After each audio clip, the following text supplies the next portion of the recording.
So let's put these figures into the old spreadsheet, and as always you can purchase a copy of this spreadsheet along with other spreadsheets which I will be using throughout the training. So if you remember, we had two examples, two fictitious dealers selling the same car with pretty much identical terms and figures, and yet they were coming out with a different monthly payment.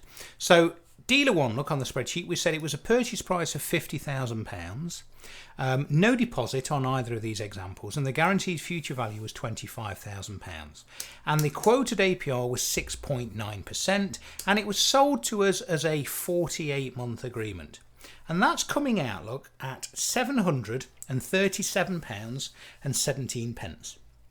Okay, if we go to the second dealer's example, they were saying £50,000 purchase price, £25,000 guaranteed future value, 6.9% APR, and it was coming out at £748.27.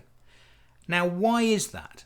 Well, if we just crunch the numbers, look, the only difference, and this is why it's so important when you are comparing different deals, is always make sure the term is correct and is the same. So what I mean by that is, if you say to a dealer, I'll have a 4-year PCP quotation, please, some of them may quote you what I would call 48 plus 1, and some will quote you 47 plus 1. What does that mean? Well, it means 48 equal monthly payments and month 49 being where the guaranteed future value payment lies. A 47 plus 1 would be 47 equal monthly payments and month 48 being where the guaranteed future value lies.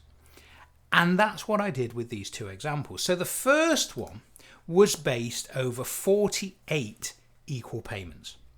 So when you're looking at these different quotes, not only should you be looking at the monthly payment, and this is why you should never just rely on which is the cheapest monthly payment. You should also look at the term. Is it 48? Is it 47? Is it 35? Is it 36? Is it 23? Is it 24? Depending on the 2-year, 3-year, 4-year agreement that you're after. And in this example, I did 48 equal payments, and that came out at 737.17. With the other example, we did 47 equal payments, and the monthly payment was 748.27.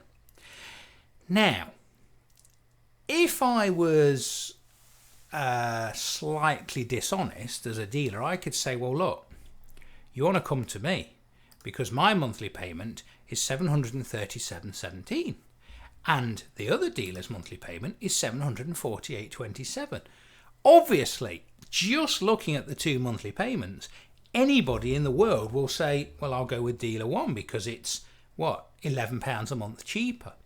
But just remember, this is based on 48 equal payments. This is based on 47 equal payments.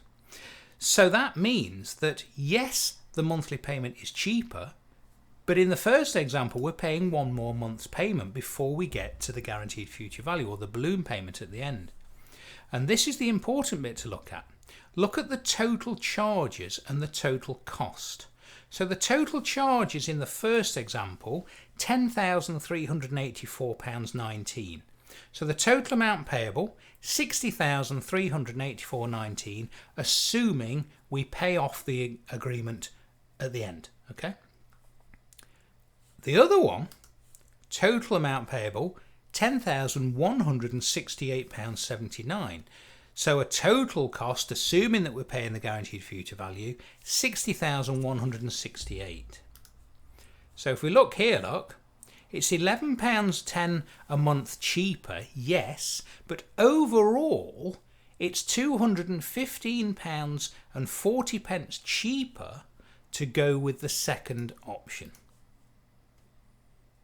So that's why it's vital not to just look at the monthly payment. If I go into a dealer and I say, I want to buy a new car, I want to buy this BMW 3 Series, I've got a budget of £400 a month. You see how easy it is to manipulate the other things around the agreement to get a lower monthly payment, which might not necessarily be cheaper overall. As you can see, £11.10 a month cheaper, but £215.40 more expensive over the full term. And another thing to look at is if we settle early. So let's say after 2 years we wanted to sell the car, part exchange the car, pay the agreement off. If we go to the amortization table here and we go to month 24 look, and this is on the first agreement, it would cost us roughly £38,268 to pay that agreement off. Because remember, you have to pay off the £25,000 balloon payment at the end as well to fully own the car. If we look at the amortization table on the second agreement, it is £37,983. So there you go, you see. So it's actually, let's have a look, £37,983 versus £38,268. So it's £300 or thereabouts cheaper to settle. And the reason for that is you've got one less month on the term.